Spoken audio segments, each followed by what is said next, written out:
So good evening, everyone, and welcome to the Concord Museum. I'm Lisa Krasner, the Edward W. Kane Executive Director, and I so appreciate you all for joining us tonight, both here in person in the Churchill and Janet Franklin Lyceum, and to all of our virtual viewers as well. There are many people online. It's my great pleasure and honor to introduce tonight's forum, which is a conversation with Akhil Amar and Christopher Duggan to discuss Professor Amar's most recent book, The Words That Made Us, America's Constitutional Conversation, 1760 to 1840, along with a sneak preview of his forthcoming book, Born Equal, which will be the second in his planned trilogy of American legal history. Akhil Amar is Sterling Professor of Law and Political Science at Yale University, where he teaches constitutional law at both Yale College and Yale Law School. After graduating from Yale College summa cum laude in 1980 and from Yale Law School in 1984 and clerking for Judge, later Justice Stephen Breyer, Amar joined the Yale faculty in 1985 at the age of 26. He is Yale's only living professor to have won the university's unofficial Triple Crown, the Sterling Chair for Scholarship, the Devane Medal for Teaching, and the Lamar Award for Alumni Service. Amar's work has won awards from both the American Bar Association and the Federalist Society, and he's been cited by Supreme Court justices across the spectrum in more than 46 cases, which tops among non-emeritus scholars. He regularly testifies before Congress at the invitation of both parties, and in surveys of judicial citations and scholarly citations, he typically ranks among America's 5 most cited mid-career legal scholars. He is a member of the American Academy of Arts and Sciences and has written widely for popular publications, including the New York Times, the Washington Post, the Wall Street Journal, Time, and the Atlantic. He was an informal consultant to the popular TV show The West Wing, and his scholarship has been showcased on many news stations. In addition to his most recent book, The Words That Made Us, which we are here to discuss tonight, Amar is the author of more than 100 law review articles and several award-winning books, most notably The Bill of Rights, America's Constitution, America's Unwritten Constitution, and The Constitution Today. He has recently launched a weekly podcast, America's Constitution. Did I say it right? Mm-hmm. Okay, great. Tonight, Professor Amar will be in a conversation with Christopher Duggan. Duggan is a governor at the museum and is also an accomplished trial and appellate lawyer and partner at Smith, Duggan, Cornell, and Golub, LLP. He has tried more than 75 cases to jury verdict in federal and state courts across Massachusetts and in several other New England states. An avid historian, Duggan enjoys representing universities, museums, and collectors in cases involving authenticity and title to works of art and historic artifacts. Duggan founded the James Otis Lecture Series, an annual lecture series for high school students that addresses a different topic of law and history in the American experience. He's a fellow of the Massachusetts Historical Society, the Colonial Massachusetts, and Phi Alpha Theta, the National History Honor Society. Duggan regularly lectures for the National Constitution Center as part of its Scholar Exchange Program and has quite a few publications, including Yawkey Way and Magna Carta, Foundation of Freedom. Chris graduated from Boston College in 1981 and holds a law degree from the University of Virginia. So before I turn over the stage, though, I'm excited to share the news that the Concord Museum has been nominated by USA Today's 10 Best Program for the Best Small Town Museum. So with the 250th around the corner, this is the perfect time to shine a light on our shared history and our wonderful community. So we need people to vote for the museum to secure our spot on the list. We're currently number 1 on the leaderboard. So you can cast your vote once a day. You can cast your vote once a day through February 10th. We left little QR codes on your chair, and we just want to thank you for participating and helping us today and helping us spread the word. So please join me in welcoming Akhil Amar and Christopher Duggan.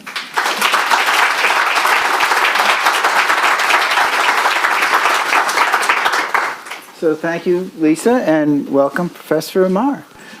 We are thrilled that you're here with us, and thank you all for being with us for what I'm sure is going to be a fascinating discussion. First, Professor Amar, Lisa mentioned that you have worked on and published several books.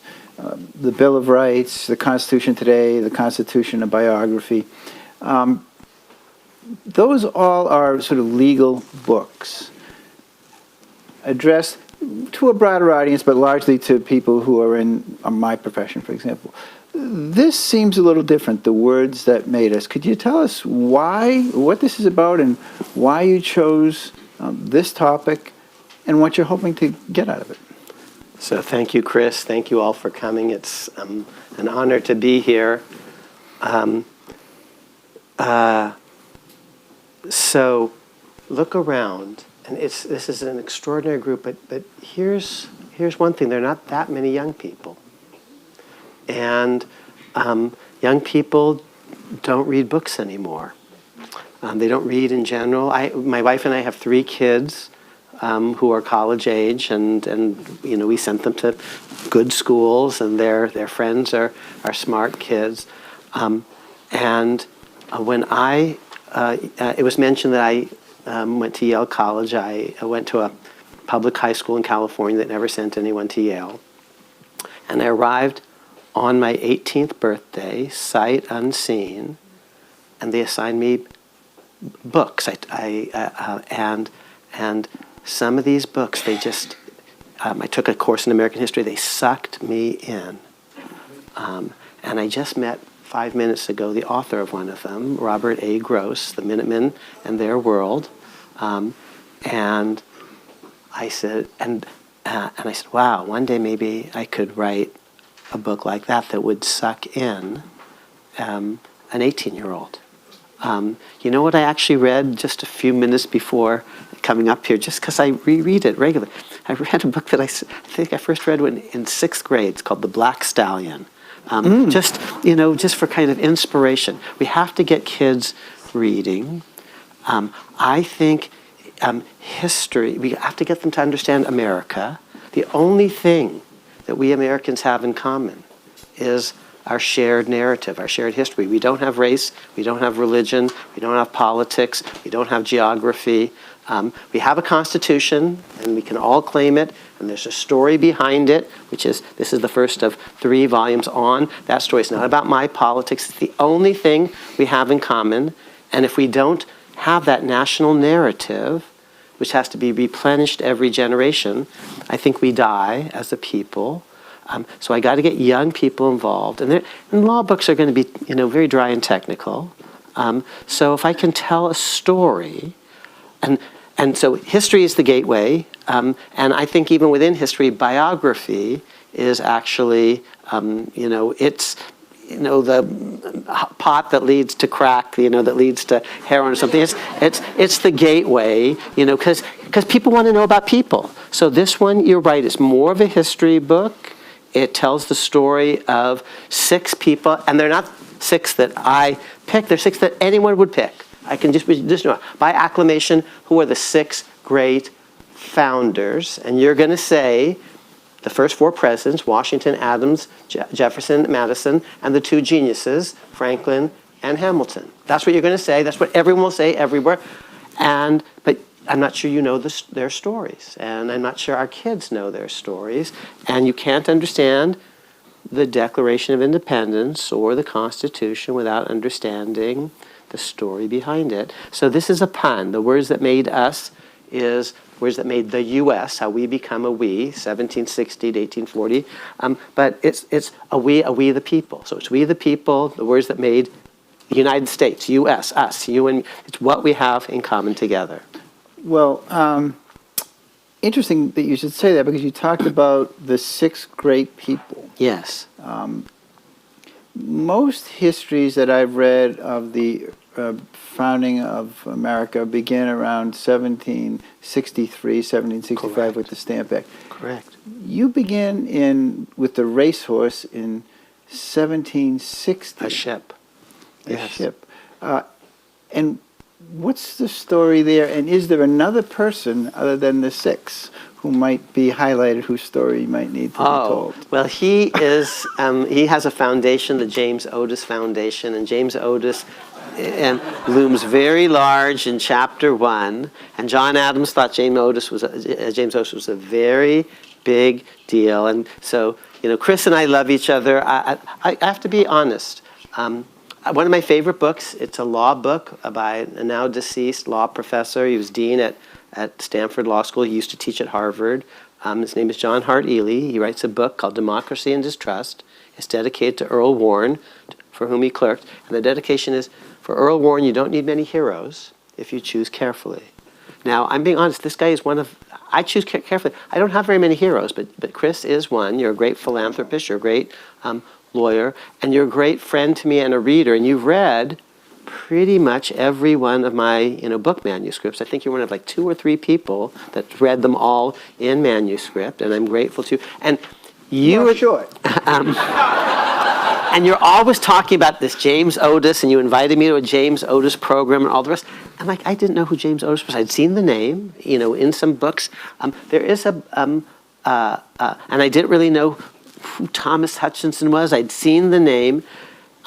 So yes, this book, it's the first of 3. It's the first 80 years, 1760 to 1840, How We Become a We. I just finished volume 2. We may talk about Born Equal, Remaking America's Constitution, 1840 to 1920. Oh, Emerson looms, large in that one, and other folks. And then the 3rd volume will be 1920 to the present moment, Earth's Best Hope. It's a trilogy about the American people, the American experience.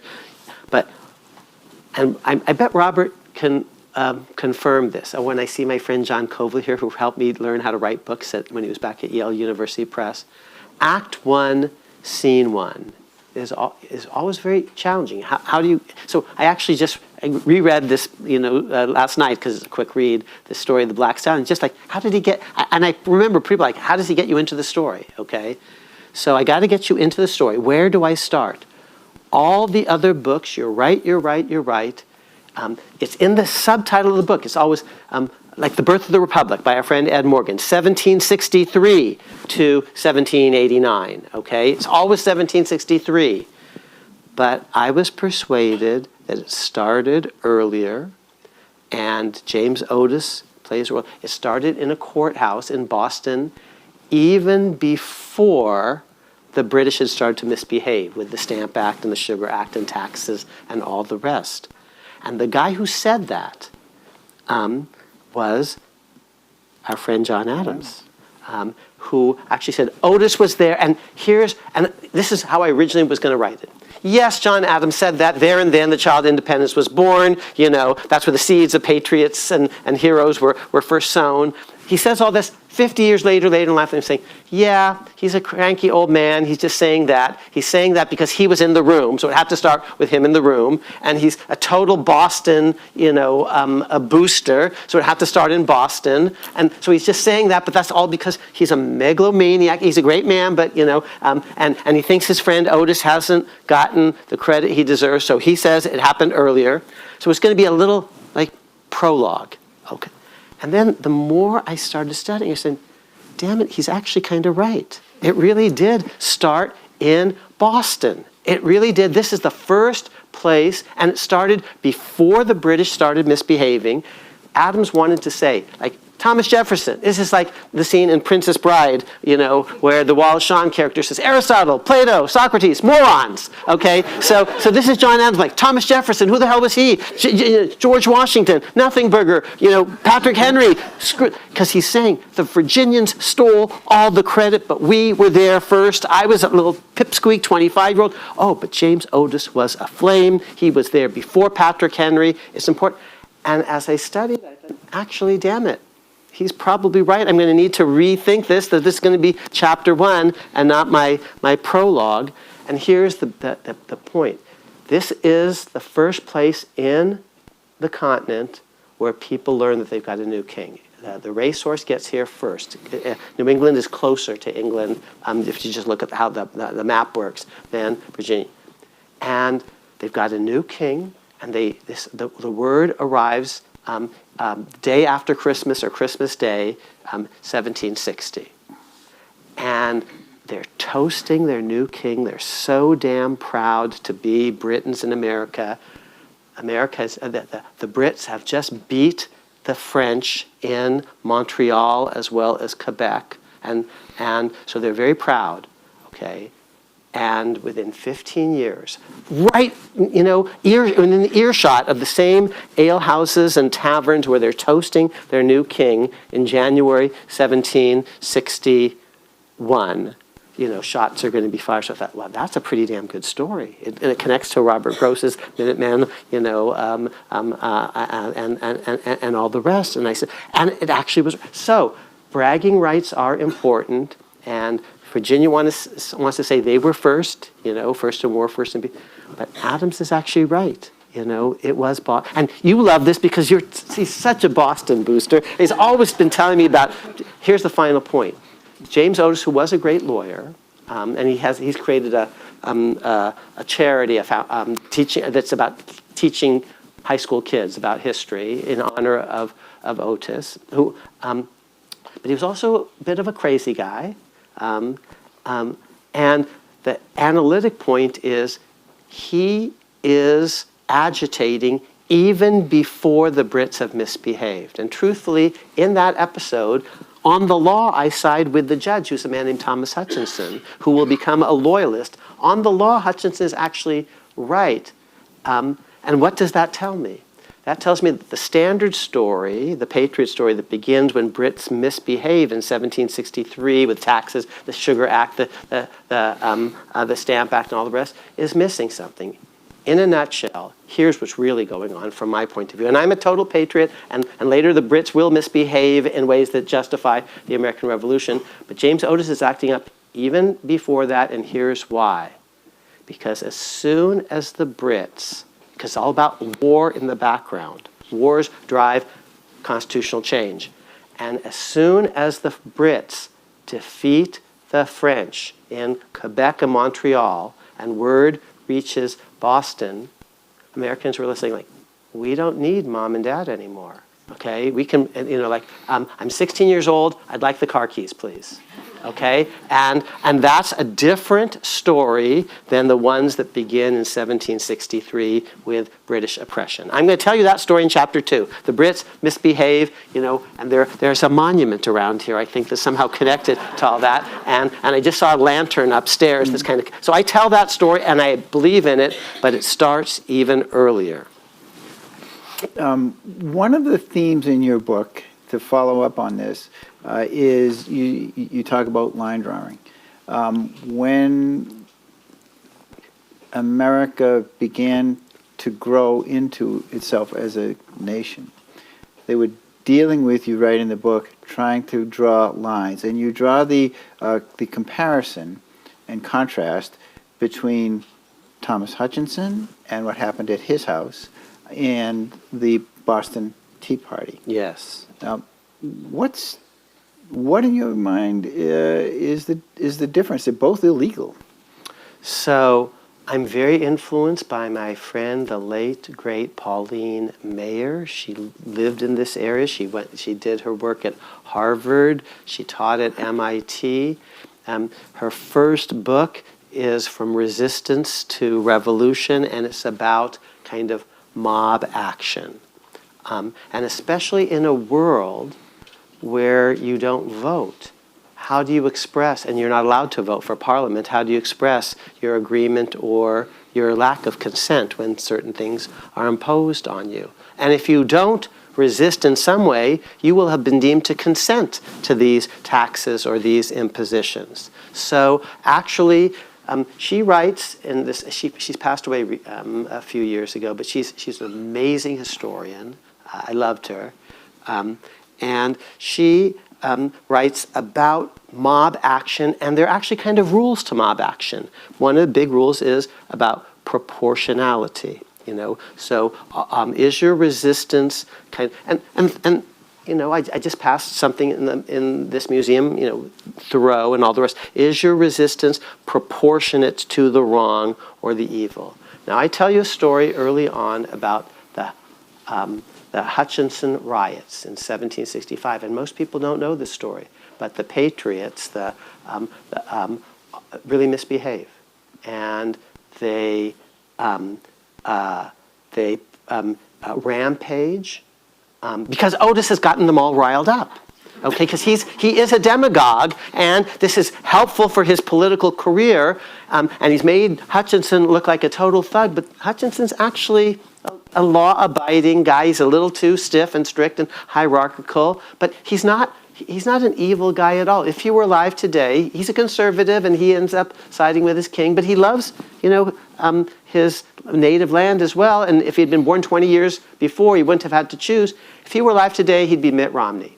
He's a kind of company guy. He's a very good business guy, but he's not an evil fellow at all. But Otis has gotten the mob all riled up against this guy, and he's practically killed in this riot, and his children are practically killed, and they destroy his house. They systematically dismantle it, which was, a beautiful house, and they're later ashamed of this because they realize they've overreacted, and in fact, the local townships vote to tax ordinary people to pay for reparations. And that was good and decent because the mob had overreacted.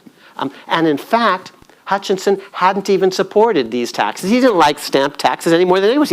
Rich people don't like paying taxes either. And they blamed him even though he had actually been trying to convince the Brits not to do this. So that was, it was violent. People almost died. It was disproportionate. It was not properly targeted to the people who actually did bad. He had done nothing wrong. Whereas in the Tea Party, he's again involved. He's also a very major character in between the Boston Massacre. And he's the one who walks right into the crowd and actually separates the British officers with guns from the crowd, and there are dead people on the ground, and he separates them, and he says, and he goes up to the balcony in the old State House, which is where the new king had been proclaimed a few years before, and he says, I promise you there's going to be an honest investigation. We're going to get to the bottom of this. The law will have its course. And he was at great risk personally, when he just walked into this thing. So he's not he's going to be on the wrong side of the American Revolution, but he's not an evil guy. And I want you to know that side as well as the patriot side.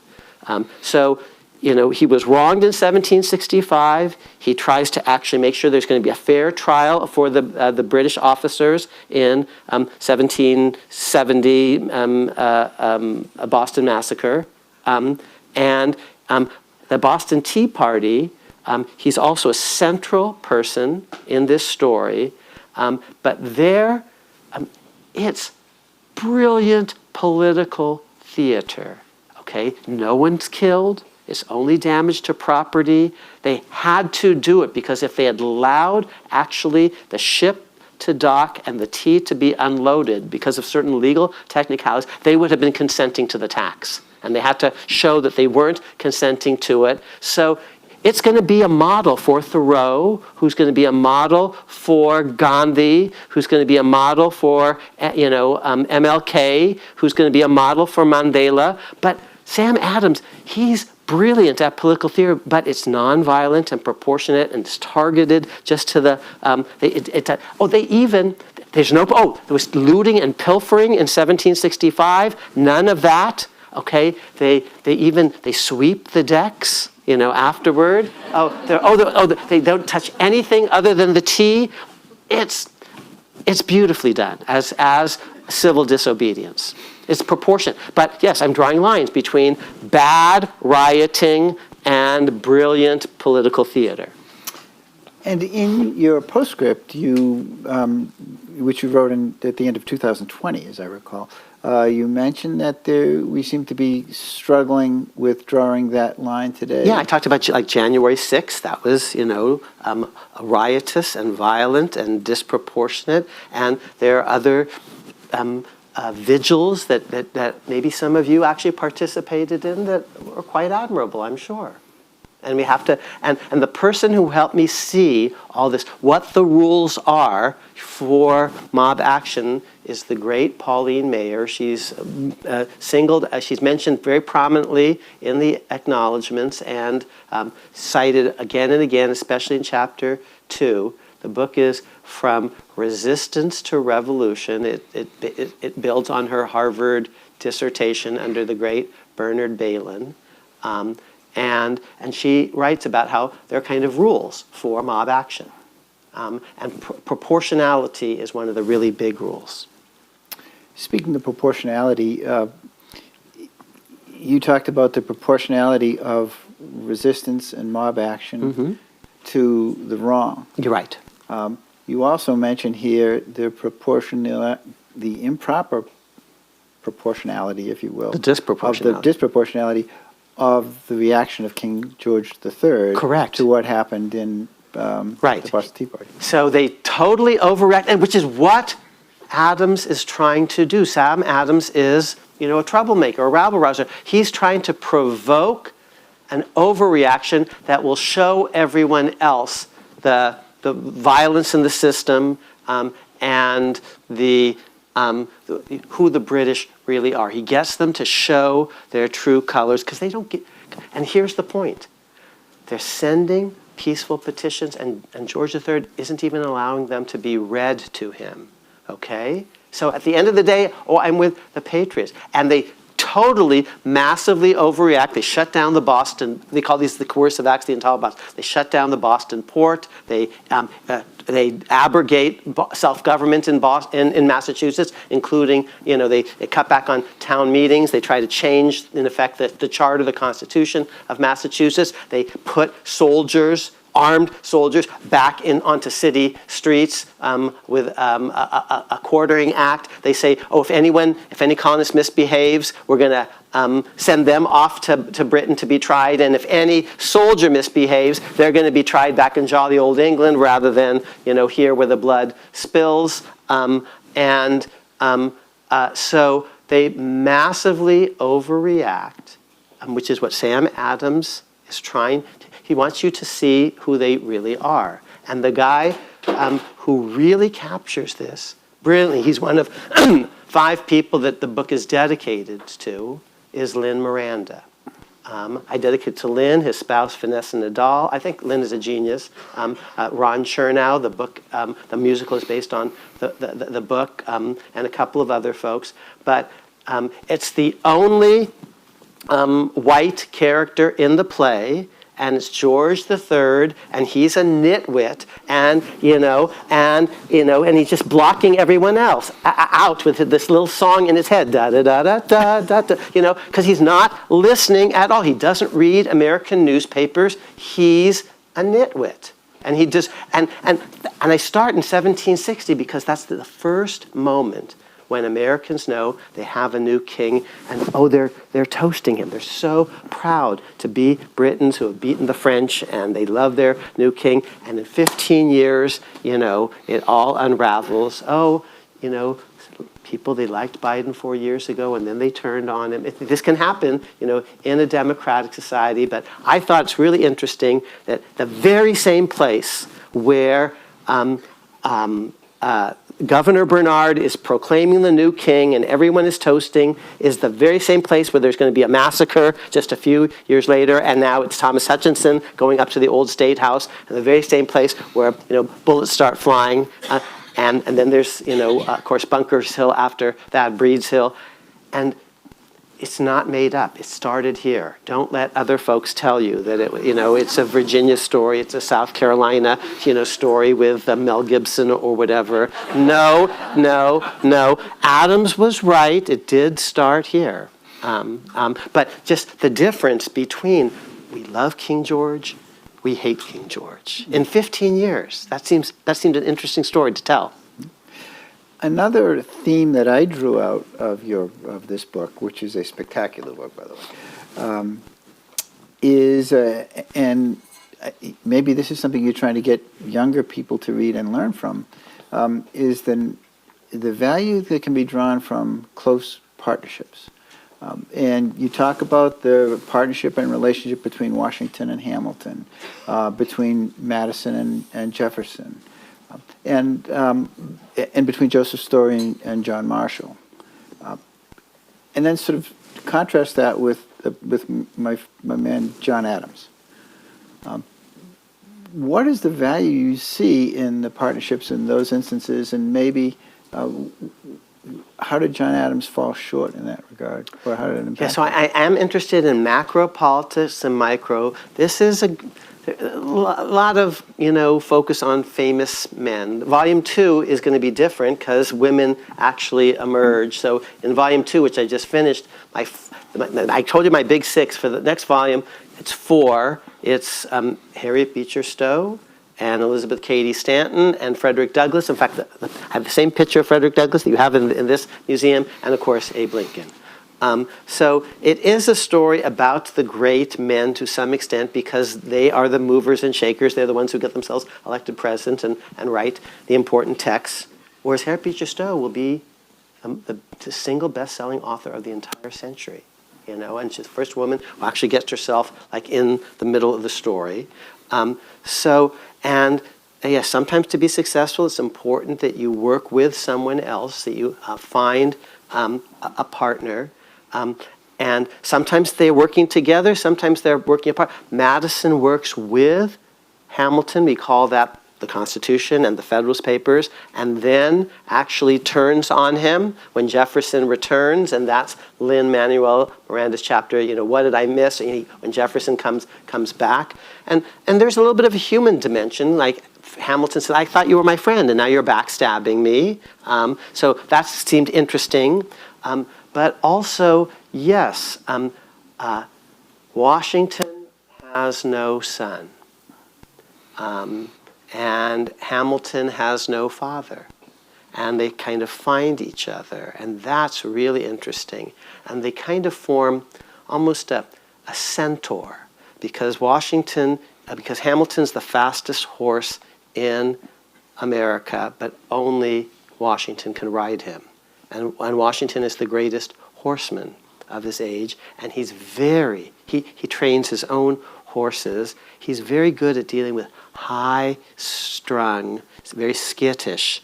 Now you see why this, like the Black Stallion, you see coming out again. It's this horse in the Black Stallion, it's the greatest horse ever, but only Alec Ramsey can ride this horse. No one else can. Well, George Washington but he recognizes Hamilton's genius. He doesn't know how to create a bank, but he knows that Hamilton does, okay? And it's an extraordinary partnership because Washington is not, by book smarts, the smartest guy. When you have John Adams and Thomas Jefferson and James Madison and Benjamin Franklin, oh my God, what a genius, and Hamilton. So on an IQ test, Washington's way below all of these. But he's really good at recognizing impressive people. So you should judge your presidents by, the people that they're, picking. Matt Gaetz, okay, and FDR picked some pretty impressive people, and Lincoln picked some pretty impressive people. And so did Washington. So I am interested in these partnerships, intergenerational.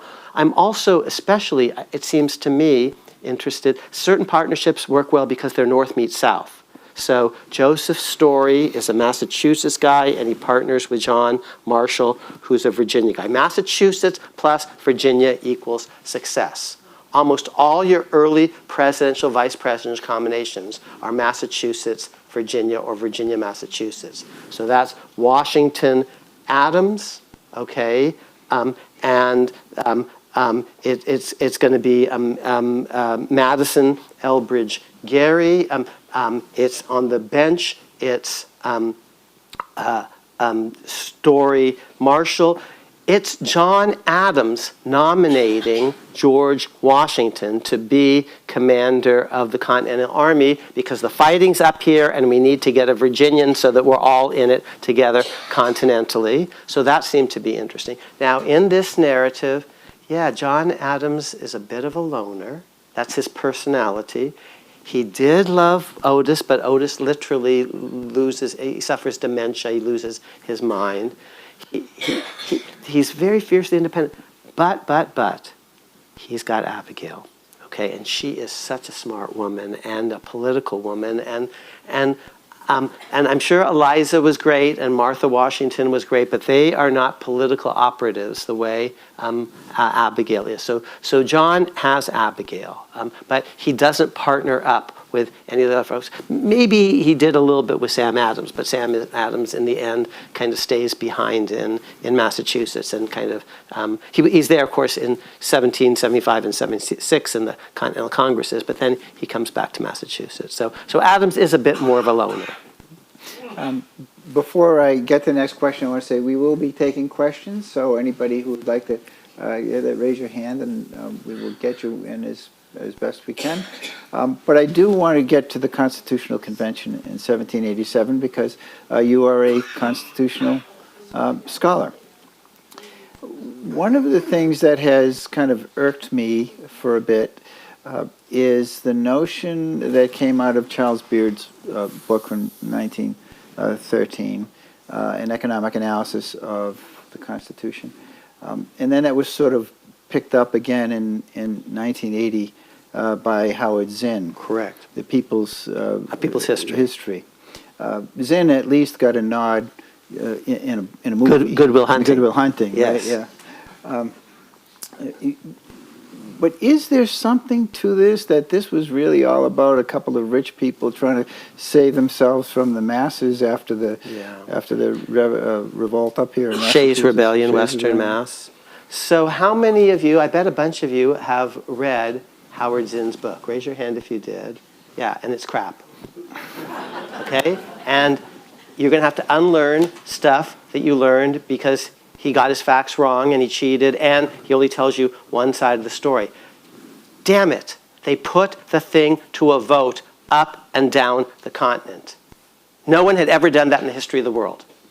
Okay? And the only people who would ever, there are very few democracies before the United States, before the American Revolution. And the ones that existed, tiny little city-states, pre-imperial Rome, ancient Athens, under the Clistenic Constitution. Even then, they never voted on a constitution. One guy hands it down from on high, Solon the lawgiver, or something like that.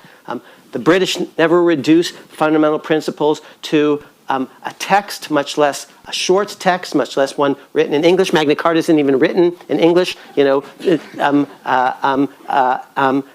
much less a short text written in English or in the vernacular that Parliament approves, much less ordinary people vote on. Declaration of Independence not put to a vote. None of the state constitution in 1776 put to a vote. You know who's the first jurisdiction in the world ever to put a written constitution to a vote? You know who did that first? Massachusetts in 1778 and then 1780, and John Adams is there. You guys did it first, and then New Hampshire followed suit. Don't tell the New Hampshiremen that. They don't like to know that they were just copying Massachusetts. But now the U.S. Constitution is on a continental scale, and it's right there in front of your eyes, Howard Zinn. We, the people of the United States, do ordain and establish. We're doing this thing. We're putting it to a vote, and more people got to vote on that than had ever been allowed to vote on anything before in human history, by orders of magnitude. And in 8 of the 13 states, the ordinary property qualifications for voting are eliminated or at least lowered. In New York, all adult free male citizens get to vote. No race test, no religious test, no property test, no literacy test. Now, it sucks compared to 2025 if you look back, but you don't get 2025 unless you go through 1780 and 1787. You got to judge it by what happened before. That's what historians actually learn. And Howard Zinn doesn't tell you any of that. Charles Beard doesn't tell you that. Charles Beard knew that actually about some of these liberalizations of property rules, one time only, Jubilee year, for the Constitution put to vote, and he didn't tell you that. And my great teacher, Ed Morgan, Sterling professor, the preeminent scholar, he didn't know that. I was actually the first person who knew that, living. And I told Ed Morgan, he said, well, that's interesting. And I put it in an earlier book, and now you can, if you read the books, you can know these facts too. And you have to unlearn this Zinn crap, okay? Because they put the thing to a vote. They are elites. They're total elites. But Beard thought these guys are trying to line their own pockets. They're like, Musk. Or to be less anachronistic, Beard in 1913 is looking out at a world in which the plutocrats basically buy the laws and lawmakers, politicians. The John D. Rockefellers, the J.P. Morgans, the Goulds, the Leland Stanfords, the robber barons. that is the world of the Gilded Age, of the 1890s, 19-teens, when you have the corporate form and massive corporations, U.S. Steel and banking trust and all this. That's not the world of the founders. These guys are kind of gentlemen farmers that are land rich but cash poor. They don't have massive pots of money rolling around. They're not like Mr. Potter in It's a Wonderful Life. They're nothing like that. They are elitists. They're total elitists. But they have to get ordinary people to buy into the project, okay? And that's why there are no property qualifications to be a member of the House or the Senate or to be president. There's a census, which is a democratic thing. You get to vote for members of the House of Representatives, which you didn't do under the Articles of Confederation, because you're going to be taxed as an individual, so you get to vote. So this is what people like Bernard Bailyn and Gordon Wood begin to understand, pushing back against Beard. These guys are not trying to make money off of government service, but they're totally just, and they don't think like you and me. Here's what they're in. They're not greedy. They're into glory. They want to create a great republic. And Lynn captures that. Hamilton, he has all this inside information, and he could make $1 gazillion on insider trading. He doesn't do any of that. Oh, but he wants monuments to him. Okay, that's what he wants. But he's not going to do that unless he persuades his fellow citizens that this is a good project for them. And Zinn misses all of that, and Beard misses all of that. Gordon Wood and Bernard Bailyn and Pauline Maier, and Ed Morgan, Douglas Adair earlier, they're moving in that direction, and I'm trying to take their story a little further. What they don't emphasize as much as I do, I think, in my narrative, is just how important war is to everything. Gordon Wood doesn't like talking about war so much, but war is huge. And if ordinary people are going to fight for the American Revolution, and they do, then they're going to get to vote afterward. So unpropertied people get to vote after the revolution because they fought for the revolution. And the guy who says that really clearly is a very wealthy guy, but he also has a common touch, and he's born here in Boston, and his name is Ben Franklin. And he says if ordinary people fight, ordinary people get to vote. And he's one of the wealthiest persons on the continent. He's a combination of, if he were alive today, he'd be like Rupert Murdoch on the one hand, but also just a country lawyer, just common. He's not a lawyer, but just a common person. Will Rogers, combination of Will Rogers and Rupert Murdoch. Think about that for a minute. Before I get to the next question, does anybody have any questions that they would like to present to? So seeing none, oh yes, okay. I met this gentleman. Right. And So I want to, before give everyone a little preview, I'd like to... And your name is Vince?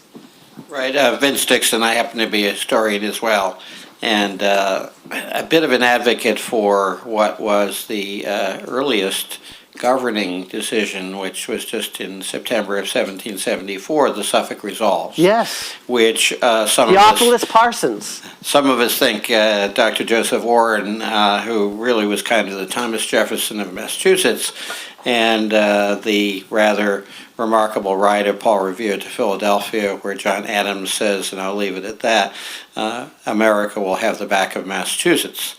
I'm curious of your thoughts about that, because the Suffolk Resolves are little known but really profound. And Adams brings them down to the Continental Congress, and I do briefly mention them, but probably not as much as you would have loved. They're 800 pages, only so much. It's 80 years, but the Suffolk Resolves are very important, and the book that actually, I would say, broadens that story is another great book by my friend Pauline Maier. It's called American Scripture, about the Declaration of Independence. And what she shows is the Declaration of Independence is basically building on and synthesizing lots and lots and lots, hundreds, dozens of local resolutions, this town, that grand jury, and all the rest. And the Suffolk Resolves are, one of many, many things bubbling up, especially here in New England, because you've got your town meeting structure. And so you have actually a vehicle. I do talk about committees of correspondence and town meetings, and New England has that more than other places. So I think there's probably only 2 sentences, if that, maybe on the suffix resolves, but they are important. Great. Did I see somebody else? Yes, sir. Sorry, Alice. For this person. Oh, thank you. I just wish you could muster greater enthusiasm for your subject. Okay, so the fact that we were able to create a federalist republic is nothing short of amazing. Yes. But it did require enormous compromises with the agrarian slaveholders in the South. Absolutely And right. we are living with the consequences of that at the present time. Correct. There is the vehicle of a constitutional convention, amendments. Do you see any possibility that we could form a more perfect union with further modifications to the Constitution or a new Constitution? I think this is probably not the best moment for that, because America, there's a lot of sourness in the land. We're deeply and closely divided, and that might not be the best moment for it. When I was young, I used to think, oh, things could be so much better. Now that I'm old, I think, yeah, they could also be worse. So I'm a little bit more cautious now than I was as a youngster. But so I'm in favor of amendments. ERA sounds like a good idea to me, but a new convention that could throw everything up for grabs, I'm not sure now is the best moment. But my friend, you said something really correct and profound, and it's a huge theme of the new book. I've already hinted at the partnership, but the tension between Massachusetts and Virginia, and I even briefly mentioned South Carolina. Virginia's actually in the middle. And Washington will free his slaves. But I said it's all about war. You have to be able to beat the Brits and the French, because they, might turn on you. You fought a French and Indian war against them. The world turns very quickly, and today's friends can be tomorrow's adversaries. And then there are the Spanish and their tribal allies. The world's first cartoon is also the world's first viral meme. And it's 3 words and a picture from a Boston-born guy named Franklin. It's called Join or Die. And it first appears in 1754 in Ben Franklin's newspaper, right next to a paragraph all about this young guy who's out in the West confronting the French, named George Washington. George Washington gets his name 50 times up and down the continent at the age of 23. And if you get your name out there at an early age, it turns out that can be helpful. Ask Donald Trump. He was a household name at a pretty early age, and in a democratic society. That's helpful. But in a democratic society, you got to actually get your idea out quickly, like 3 words, join or die. Franklin understands that. In 1754, he's saying the colonies need to join against the French, helping the Brits. That same meme later on will be the colonies have to unite against the Brits in independence. Now, join or die, and the reason they have to is there's no easily defensible border between Massachusetts and Connecticut, Connecticut and New York, New York and New Jersey, New Jersey and Pennsylvania, Pennsylvania and Virginia, Virginia and the Carolinas. So you have to create a unit that's indivisible, ultimately, join or die, because if you don't, any state can break off, make a treaty with Putin, or George III, any European thug, and then you're going to have European thugs, in the Carolinas, which is not where you want them. Now and I said it's all about war, okay? And Montreal and Quebec are all about war, even before 1763. So that's going to mean you're going to have to make compromises with the Deep South with South Carolina. The Virginians are reasonable, many of them. But the South Carolinians are crazy people. They have been from day one. It's a bad marriage because, oh, you Puritan Yankees, you think you can actually, convert her. You're marrying a bad woman, but oh, you'll teach her the right way. That's how you Puritan Yankees. I'm a Puritan Yankee. Think. Do not marry someone thinking you're going to change them. Okay, I've been happily married for 35 years. Okay, but it was the North enters into a marriage with the Deep South, and the compromise is slavery and 3/5, and it's not going to end well, and that's the Civil War. That's volume 2. Yes, right you are, and we're still living through the reverberations and the consequences of that. That's all true. But my friend Gordon Wood doesn't quite tell that story quite.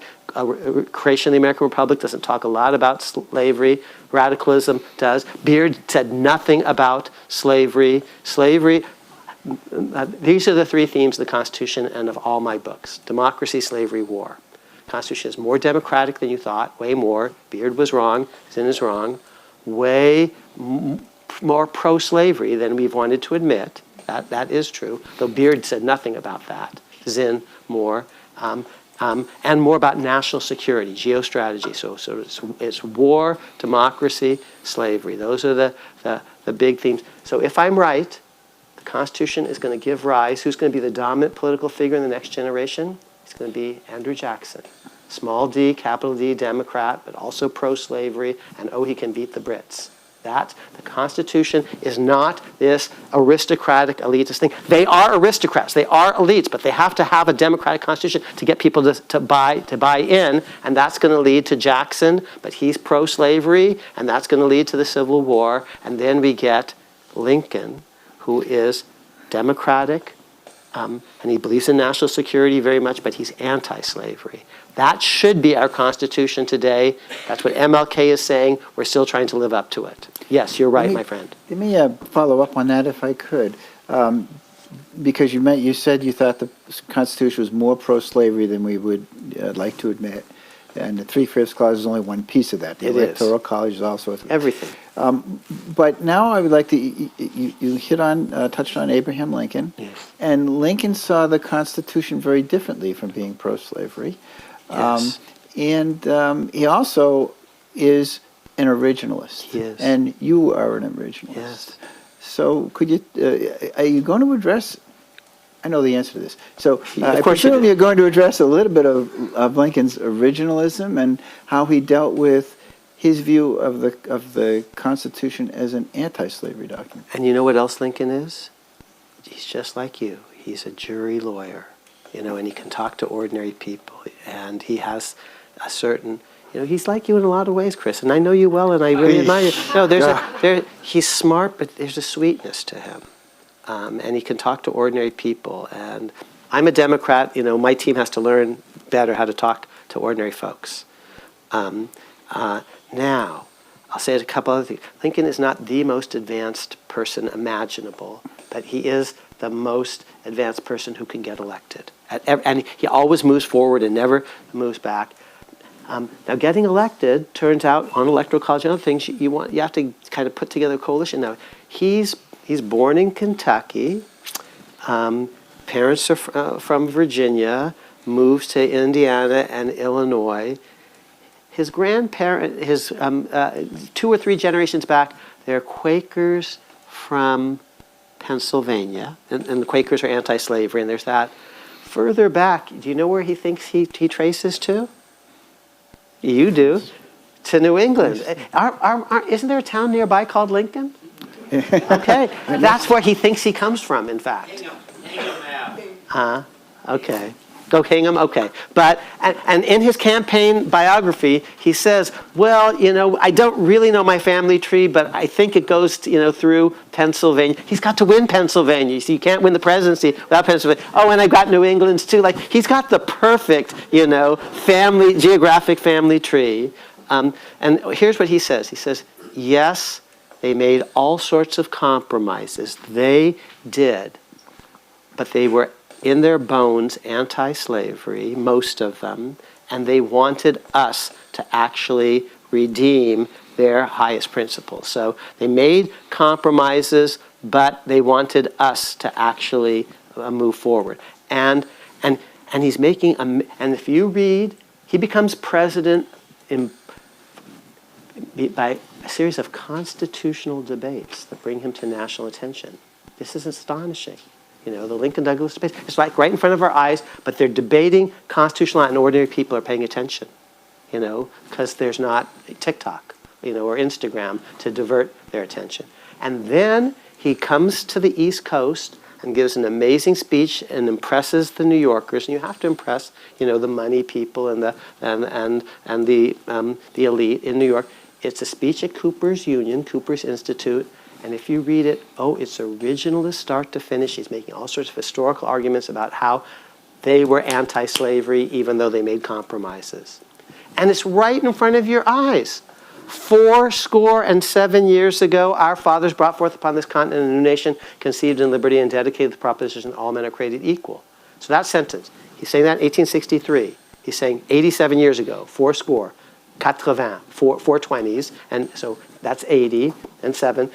Subtract 87 from 1863, which is when he's speaking. He's talking about 1776. I know he's quoting 1776. Our fathers, brought forth upon this continent a new nation conceived in liberty and dedicated to the proposition that all men are created equal. That's what they actually really believed in. They didn't quite all do it because they couldn't at the time for practical reasons, but we have to redeem their real idea. And, Stephen Douglas reads it differently. And Roger Taney reads it differently. And Jeff Davis and Alexander Stevens read those things differently. And the war comes, and that's at the heart of the new book. And I'm basically with Lincoln. So my fellow liberals, if some of you are out there, do not think originalism is some bad thing, some conservative thing. Think it's only about Scalia or Bork, or who was my teacher. Not at all. The greatest originalists in American history, many of them have been liberal. In history, Abraham Lincoln. In the 20th century, the greatest originalist on the Supreme Court was Franklin Roosevelt's first appointee, Hugo Lafayette Black. He always carried around a pocket constitution with him. This is Hugo Black's pocket constitution. I've got several copies. He's the guy who gives you the Warren Court. And he wasn't perfect, but he, more than anyone else, is the driving intellectual force behind the Warren Court, and he's a liberal originalist. How does MLK begin the speech, which we call the I Have a Dream speech, but he only says that at the very end when Mahalia Jackson behind him says, tell him about the dream, Martin. His first words. What would your first words be in 1963 with the Lincoln Memorial behind you looking at the Washington Monument? Here are his first words, 1963, 50 years ago. So he's claiming Lincoln, who's claiming the Declaration of Independence, and they're reading it in a certain way, and they're not making it up. The South Carolinians didn't believe in all this stuff, and there was a compromise, but we have the text to a very great extent on our side. We have to claim them instead of like Howard Zinn spitting on them. It's not just wrong history, just on the facts. And in fact, I think not well done, okay, in fact. But it's also very bad politics for those of us who are liberals because it's turned off, young people, and so rather than that they inherit this amazing project that they could carry forward. So it's turned them off and pissed off, alienated hardcore conservatives, leading to MAGA. So it's wrong on its facts as history and scholarship, and I think it's actually, politically unwise. The great reformers are people like Lincoln and Hugo Black and MLK who claim the tradition and try to improve it. In the time we have left, I'd like to talk a little bit about the upcoming book, which is going to be released on September 16th, I think is the date. Right. Okay, by the way, I think it can be pre-ordered right now on Amazon, I believe. Oh, I'd be grateful. Yeah. Because if you pre-order it, then it might make certain, best-selling lists, and success breeds success, and more people will. I don't care if they buy it truthfully. Don't tell me public. I want them to read it. There are libraries, okay? But I think Americans need to know the story. And if we don't, we have nothing in common. And Zinn's story is false. And so are the ultra-reactionary stories that America never did anything wrong, that airbrush out slavery, okay? I can tell the story, warts and all, and you can read it and you'll still be pretty darn proud. No country ever produced, in my view, anyone like Abraham Lincoln and then picked him. Name me any leader, Queen Victoria, Catherine the Great, Golda Meir, Winston Churchill, Nelson Mandela. Lincoln compares very favorably. Franklin Roosevelt, any leader in any country. This country produced him and then picked him. How did it do that? Well, I want you to know that story. Okay. And in the book, the second book, I think you say you start not with what I may have expected, but with an event in England in 1840. Yeah, I'm very, I feel very guilty that women don't loom very large in The Words That Made Us. I talk about Abigail, and Mercy Otis Warren gets like a very brief mention, but James Otis is much more important. But that's because they're not actually the movers and shakers, and I'm not going to patronize or pander by finding obscure people that actually weren't influential at the time just to make you feel good. I know I'm saying provocative things, but in the second volume, oh my gosh, Harriet Beecher Stowe sells more copies than any other author of the century. And Frederick Douglass is the most famous black man in the world. And Elizabeth Cady Stanton gets 400,000 people to sign a petition, more than. But I begin. This is my opening paragraph. Elizabeth Cady Stanton is basically on an impulse, deciding to get married, to take the fateful step. And she's fallen in love with this guy. He's 10 years older, but she loves him, and he's going off to England. So this is my first paragraph, and it ends. They insist that the preacher omit the word obey, because she's says, I refuse to obey someone who's supposed to be my equal. So that's the first paragraph, and off they go to London for the world's first anti-slavery convention. It's in 1840. And her husband, Henry Stanton, is actually one of the delegates, and hundreds of people from all around the world, the most philanthropic, utopian, reform-minded people in the planet, hundreds of them, gather to end the world's greatest evil, slavery. And she's there on her honeymoon, with Henry, and the first thing they do on day one, the men kick out the women. And she's not pleased by this at all. And she says, she meets a great woman named Lucretia Mott, and who was 15 years her senior. She says, darn it, when we go back to America, we're going to have our own convention, which will become Seneca Falls, which is going to demand woman suffrage, which is a very radical idea in 1848. And the book ends. So it begins with, I'm on a first-name basis with these people. So this book is dedicated to Elizabeth, Harriet, Frederick, and of course Abe. They're my four characters, and they meet and they interact in all sorts of interesting ways. But it begins with her wedding and honeymoon. And if it were a movie, there's some chick flick, stuff. I could imagine, this being nicely rendered. And Henry, he's in such a pickle because his wife is very ardent, but his boss is very opposed to women's rights. And he's on a working honeymoon, and what do you do? Okay, and she's watching, and his boss is actually on the other side. So, but it ends. That's how it begins, 1840, and it's about black slavery and women's equality interacting in London.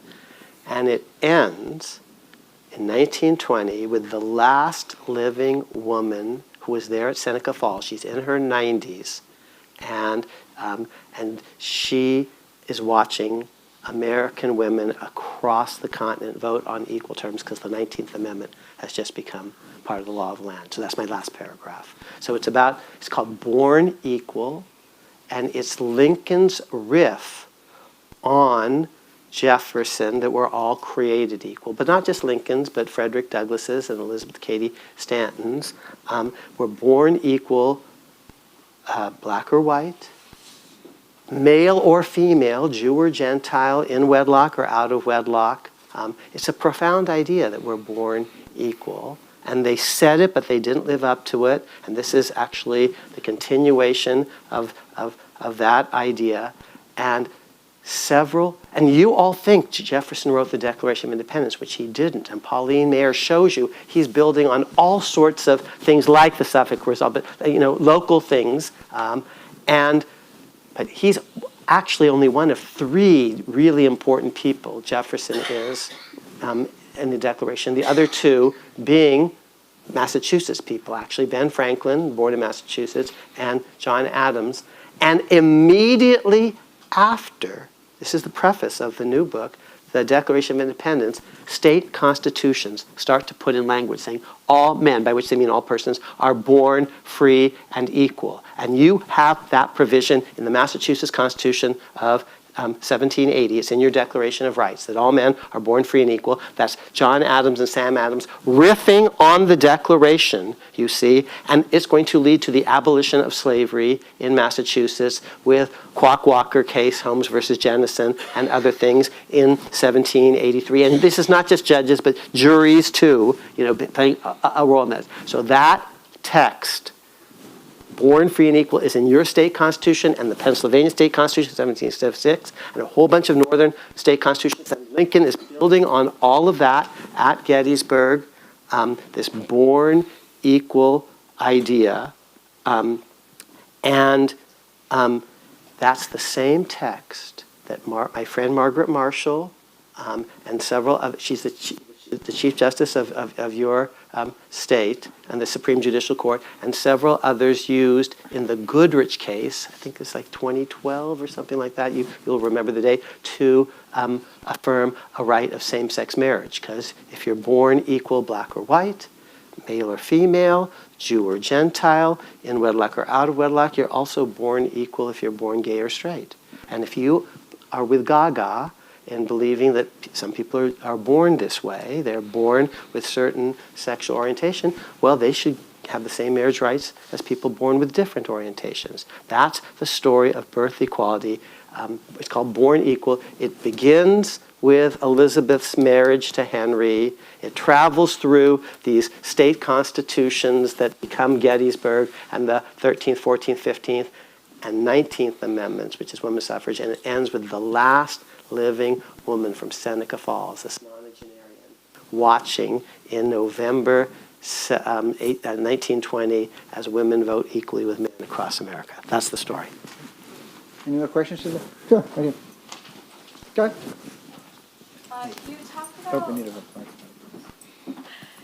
You talked about the importance of reading for young people, Yes. and I went to Hamilton College where they drilled into us the importance of writing, especially for young people. Yes. But what do you think the importance of writing for young people is, and how is it influencing us politically with the influence of TikTok and social media and all of that non-writing things? And not just reading and writing, but things that are longer to make an argument. And I love Hamilton College. I love Colgate nearby, and I've done lots of stuff at both places. Now, the Constitution is short. It's short so that it can appear, it can be published in a newspaper, and you can read it and decide whether you're for it or against it. But Ben Franklin, 3 words, join. So sometimes you need to be short to capture people's attention. The meme, join or die. Declaration of Independence is not that long. The Constitution is not that long. It's a newspaper culture, and newspapers are now dying. Okay, but people actually went to hear Lincoln and Douglas debate. It can be an oral culture, but that was transcribed, and people read those debates. So if if you're going to make an argument, it's sometimes, so I'm not just, I'm asking for a very hard thing, not just the people read, but read books, and not just books, but non-fiction books that make arguments, and I love a good, novel as well as the next person or story. I just told you, I spent this morning rereading The Black Stallion. I go back and reread all the time. I've probably read like 15 times The Lord of the Rings or something. So there's nothing wrong with great fiction, but we need to read argumentative, nonfiction, a nonfiction that actually tries to prove a point, make a point with evidence. And then, once you read and read and read, I think you can write. Writing, I think, is fundamentally imitative. So I often, close my eyes, it's like, how would Abe say this? And you can't ever do better. And usually I say, well, he did say it, and just quote him, you idiot. Don't try to paraphrase him. Just, find the right quote. Yes, we have to write as well as read, but I think the way we learn to write is by reading, and we need to read long things as well as short things. Oh, but I love poems too, and they're short. And New England has generated some of the best, whether we talk about Emily Dickinson or Robert Frost. And I memorized my Frost more than my Dickinson, but he's a New Englander. Nature's first green is gold, her hardest hue to hold. Her early leaf's a flower, but only so an hour. Then leaf subsides to leaf, so Eden sank to grief. So dawn goes down to day, nothing gold can stay. Now, Frost, the guy is so great. So I want you to read short stuff. I do. It's great. I haven't memorized my Emily Dickinson, and I'm not great with, her blank verse. I can remember the rhymes a little bit better. But look, you're making my day. You've got, this big fat book in your hand. So thank you. And you're, and don't want to embarrass you, but you're on the younger side of this group. So thank you for coming. Yes, sir. And then I'll get to you. So really appreciate the arc you've taken us on this evening. And I'm curious if you think about these first book, the second book, and perhaps where you're headed with the third, try to tie the end and the beginning of the story together in some way. In that it seems like all of our discussions about the Constitution, these six brilliant men, we forget the fact that the country, government, geography look massively different today. We have a government much larger than those six could have imagined. California is much closer. And likewise, perhaps today when we have constitutional arguments, we forget the immediacy of things like war, of things like slavery and survival for those original framers. Yes. So I'm curious, if the original six had known what the country would look like today, what do you think they would have done differently? And those today are thinking about the Constitution, what do they perhaps miss that those original six may have known? The biggest mistake, but it's so easy with the benefit of hindsight. You look back and you play the tape again and again and again, and you can think about it. So I say they could have phased out 3/5 and other things, the way they phased out the international slave trade, saying you can have it for now, but we put it on a path, to borrow a phrase, of ultimate extinction, which is Lincoln's idea, which many state constitutions, they don't phase slavery out, they don't end it immediately, but they phase out. So there's a clause in the Constitution that says the international slave trade is guaranteed until 1808. Now, it could have been even better saying in 1808 it must end. It just says it can end in 1808. But a better phase, and 1808 is just arbitrary. But they could have said, the 3/5 clause, which gives the southern states extra clout, can phase out in 1808 or 1828 or 1838 or 1876. The date is negotiable. But the big idea and it's Lincoln's idea, and he's building on what states do, is when you have to make a compromise with evil, here's, I think, the way you have to do it. Evil wins today, but good has to win forever. The arc of history has to be structured so that it will bend toward justice. And we can do that sometimes with sunrise laws. You've heard of a sunset law. It ends in 5 years or something. You know, the tax cut actually sunsets. The Trump won tax cut. Okay, but I'm talking about sunrise laws. Laws that will only come into operation in 5 years or 10 years or 20 years, 50 years. I think that was their biggest mistake, that they didn't do that. They thought that if you just stop the importation of slaves, it'll just dry up. You dam the stream and the pond will dry up. That's a paraphrase of Frederick Douglass's take on them. But it doesn't, because American slavery, especially north of South Carolina, is not deadly the way West Indian slavery is. And so there's a thing called natural increase. And so even if no new slaves are coming over from across the Atlantic, American slave masters are in effect breeding slaves and then selling them down the river or to the west or what have you. So I think people from New England who were already phasing out slavery thought, well, you know, we've seen the light, they will, no. And in any event, we're going to end the international slave importation and that will end slavery, no. And they should have actually put it on a more certain path of ultimate extinction. Now that's a reminder to us today, what are we missing? You can get almost everything right. And if you get one thing wrong, the whole thing can be doomed. What are we doing wrong? What will the future say about us? Oh, that they ate meat, that they allowed the planet to, incinerate. If you're a conservative of a certain sort, you might say, oh, they allowed the slaughter of innocents called abortion. The problem is we don't know the future just as they didn't. But I want us to think about that because it's so easy, especially for my undergrads, to turn around and judge them. Oh, we're so superior to them. But I want us to think about what the future, if we make it that far, will think of us. Final point. You mentioned California. I'm from California and geography. The land is very important, defensible borders and all the rest. I have some great maps in the new volume, the color maps. And you'll see all sorts of things in the maps. You can't bisect the Mississippi River, and Abe Lincoln understands that because everything goes through, New Orleans, either in or out, and he understands that way that, we might not today. And you see all of that. Oh, and there's no water in the West, and I wrote that way before the fires in Los Angeles, but it's all about water systems.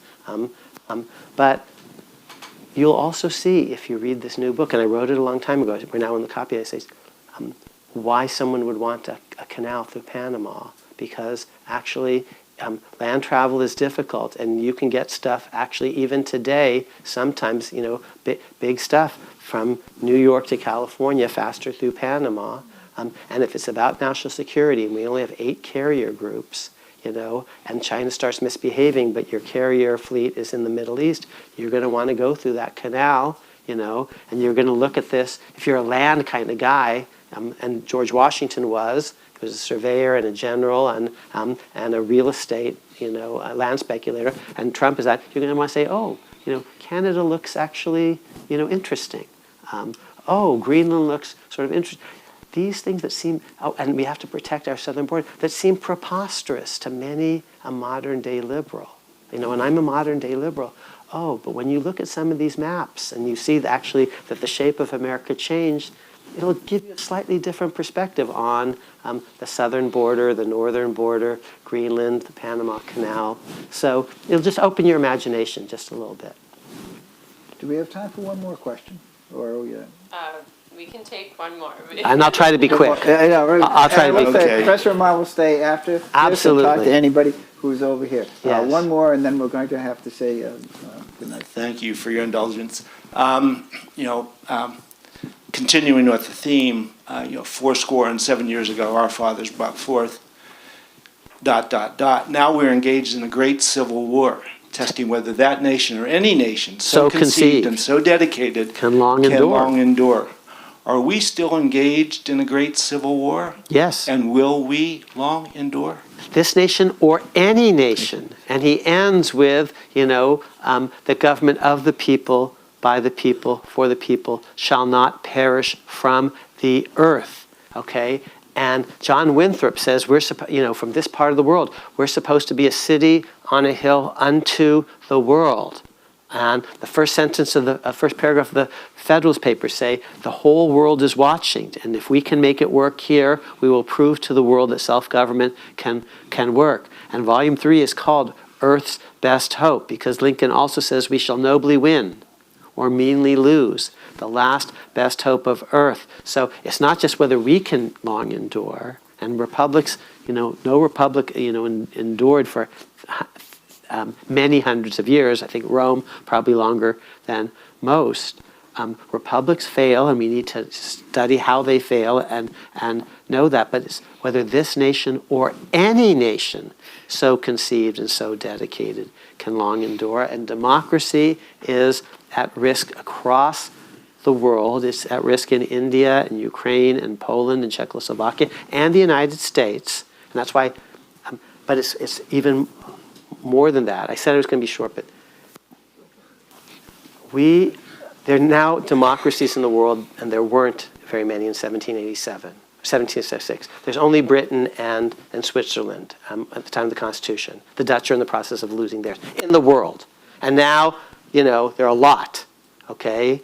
France is no longer an absolutist monarchy, and Germany is no longer run by hereditary princes, and India is self-governing, and Japan, and Eastern Europe, and Ukraine. So, wow, half the world by population landmass is self-governing. That's true, and that's because of the American constitutional project, you nitwit Howard Zinn. It's because of the legal, military, cultural, social, political, economic, and military success of the American constitutional project. And you don't tell any of that story, Howard did. And I don't take it for granted because my family came here and we're lucky to be here. And, a billion people in India now are self-governing, copying this project that you're dumping on in every page, Howard Zinn. So, no, I hate that project. And it's the only thing that students are reading now. Okay, so the world is democratic in part because we succeeded in World War II. And I understand there were other people who were there. And I understand that the Russians lost more people. Good. I'd rather that they die rather than us die. And 30 million of them died. But they're thugs. They were thugs then. They're thugs now. And I want actually democracy to reign. Democracies are better. Not perfect, but they're better in a whole bunch of ways. They don't have famines. They're less likely to commit atrocities on other people. This is Kant's idea of democratic peace. But here's the point. So, long term, stepping back, we won the last century. Democracies have improved since World War II, many more of them. But ours is so much harder than all the others because there's almost no other democracy on the planet where the great-grandchildren of all the peoples of the world, all the continents are trying to work together. That's not true of Norway. It's not true of Germany. Not true, of France. Switzerland is not an immigrant nation, and neither is India. So we're trying to take the grandchildren of all the other peoples and all the continents and try to work together. And to repeat, this is where I began. We don't have race in common. We don't have religion in common. Some of our families came yesterday. Some came hundreds of years ago in chains. Others came hundreds of years ago with bullwhips. And this is to your point about slavery. And so, it's so much harder for us than for other nations because the Brits have Shakespeare and the Germans have Goethe or something like that. They have cultural and linguistic roots for their Volk, their people. We don't have that. The only thing we have, I believe, is the Constitution, the stories and the people behind it, good and bad, and you need to know that story. That's the pitch. And what I'm trying to do is write 3 volumes kind of that tell that intergenerational story. Well, Professor, we could stay here for probably another 5 hours. But I'm afraid we can't stay here much longer. But I really want to thank you very, very much. Thank you. And would you please join me in saying thank you?